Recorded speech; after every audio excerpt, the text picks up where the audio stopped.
Axle dol. Ito na yung pinos ko nung last week yata yun. Natatakpan natin yung butas. Tapos, lalagyan natin ng spline din yung sa kabila.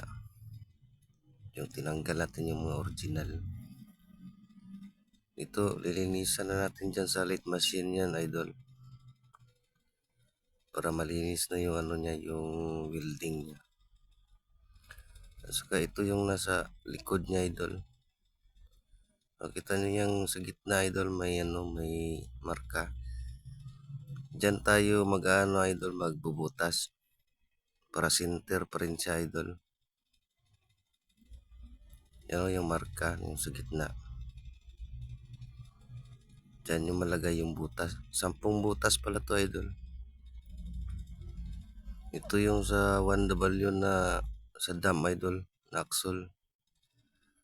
Tapos binaliktad natin niya, idol, kasi linisan natin yung yung dating niya, spline niya.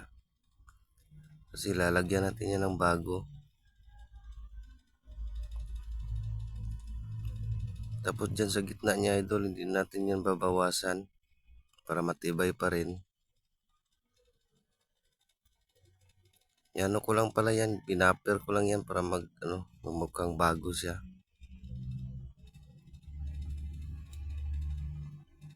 Ayan, idol, yan na yung yung lagyan natin ng spline.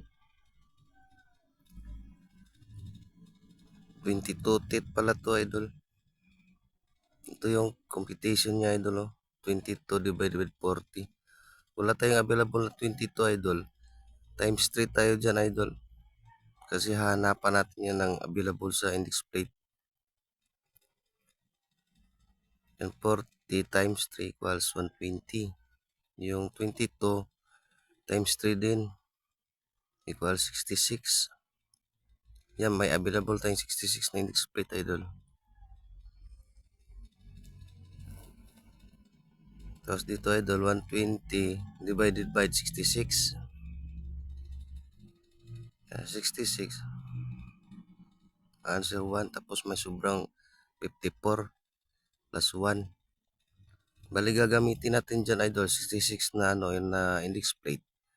Tapos 1 turn siya. Tapos 54 holes plus 1, 55 lahat.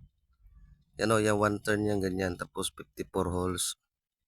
Yan, makukuha natin yung 22 teeth na dyan, idol. Ito, lagyan natin na ng spline, idol. Ito, matigas to kasi axle to.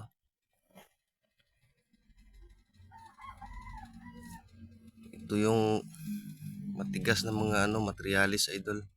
Axle.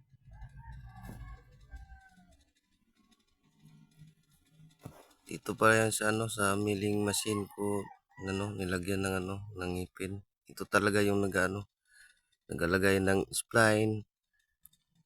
Tapos nagmagawa ng gear. Dito yan. Diyan, idol, parang natapos na natin yan. Tapos itatry natin to tong papasok. Yan, okay na, idol. Dalawa pala to, idol.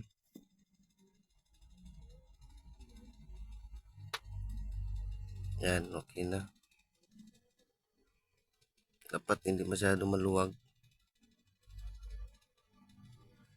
Yan, butas na lang kulang doon, idol. Tapos ito pala yung ginamit ko, idol. Manual lang na divider. Kasi mahirap na pa ito ilagay doon sa sa dividing aid eh. Kasi ang haba niya na. Kaya ito mano lang natin lagyan ng marka. 10 butas.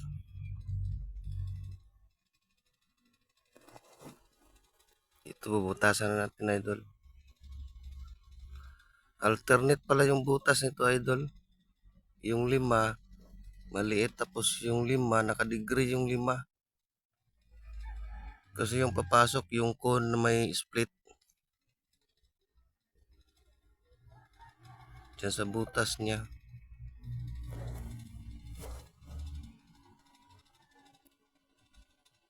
Ito matigas din to, butasan idol kasi axle. Yan idol oh. Maliit tapos malaki. Maliit naman tapos malaki.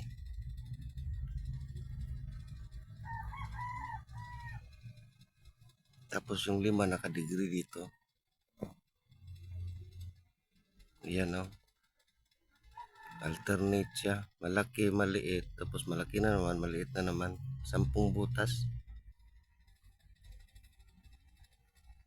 Yan. Butas check. Okay na. Tapos yung spline check. Okay na din to idol. Pwede nang gamitin to idol. Salamat po mga idol.